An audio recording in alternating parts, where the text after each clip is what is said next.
Okay, the third pattern of passive voice is object subject sudah or telah di ya. Jadi objek subjeknya sudah di atau telah di. Ini makna kalimat pasif yang ketiga, pola yang ketiga. Polanya seperti ini. The pattern is like this.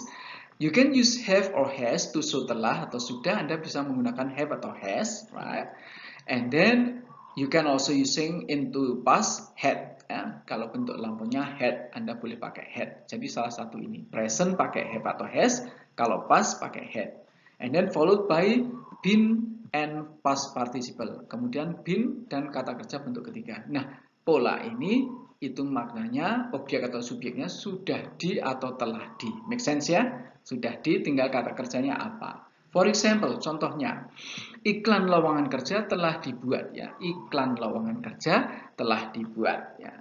Iklan lowongan kerja itu in English you can say the advertisement ya. The advertisement of job vacancy ya.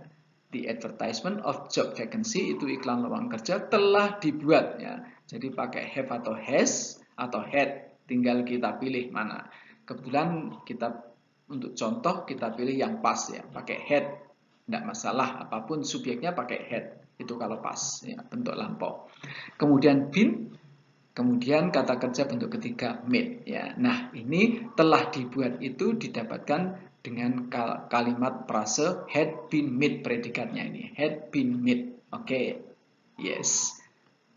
Oke, go on to the second example I mean. Contoh kedua, semua dokumen telah dilampirkan. Semua dokumen telah dilampirkan ya.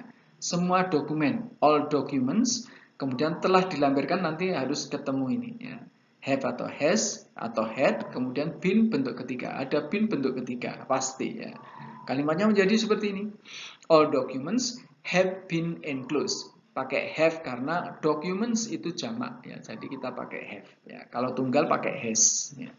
Have, kemudian been past participle enclosed ya, semua dokumen telah dilampirkan. All documents have been enclosed. Okay. The third example, contoh ketiga. Surat lamaran kerja sudah dikirimkan. Surat lamaran kerja sudah dikirimkan. Nah, sudah dikirimkan nanti bentuknya juga harus seperti ini. Surat lamaran kerja you can say the job application letter. Oke ya, the job application letter boleh ya. Atau application letter tok ya it's okay. Atau covering letter is okay. Kemudian sudah dikirim, sudah dikirimkan, has been sent. Kita menggunakan has karena subjeknya satu kesatuan ya, tunggal ini, application letter. Maka pakai has untuk present. Been bentuk ketiga dari kata kerja send. Send ya, has been sent. Ini telah atau sudah dikirim. Oke, everybody make sense ya? Seperti ini. Oke. And then the next one, I show you the active and passive in pattern 3 here. Di pola 3 ini bentuk aktif pasifnya seperti apa perubahannya. Kita bisa lihat di slide berikutnya. Go on to the next slide.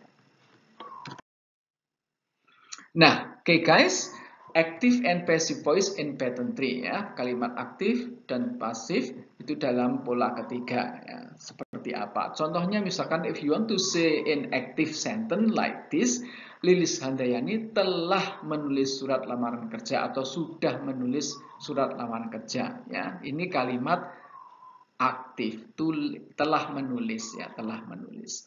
The sentence in English you can say Lilis Handayani has written. Nah, kalau bentuk aktif ya has written, telah menulis ini application letter.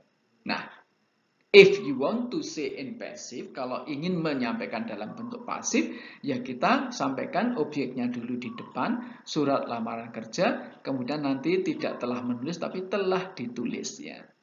Kemudian diikuti agentnya.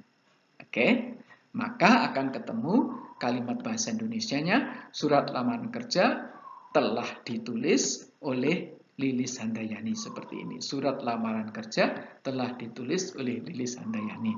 Nah, ini kalau bahasa Inggrisnya dengan pola yang sudah kita pelajari akan menjadi seperti ini.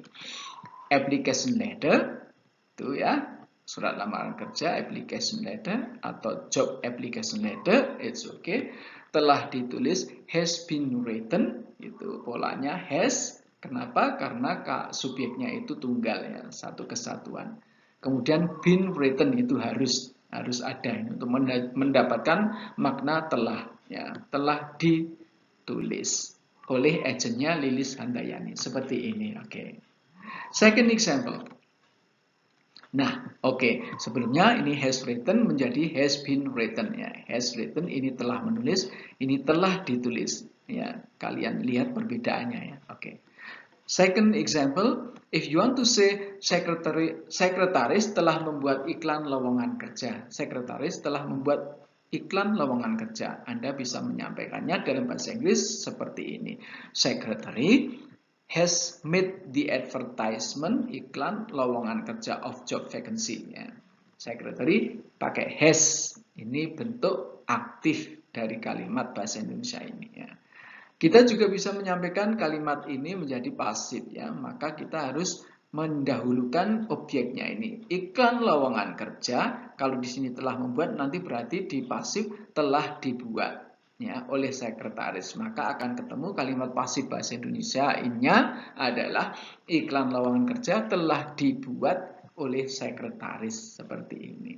Nah, ini bahasa Inggrisnya Anda bisa dapatkan dengan pola ketiga yang sudah kita pelajari menjadi the advertisement of job vacancy telah dibuat ketemu has been made, ya. Kemudian agentnya secretary, by secretary gitu. Jadi has made itu menjadi has been made seperti ini.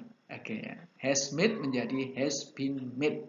Ini telah membuat, ini telah dibuat. Oke, make sense everybody? Clear ya? Jelas ya? Oke. And then the next, you can see the fourth video yang keempat itu masih tentang passive voice, pola yang keempat, pola yang terakhir yang sering digunakan di dalam bentuk kalimat pasif. Oke, please don't forget to join my lesson. Please continue watching my fourth video keempat. Silahkan dilihat.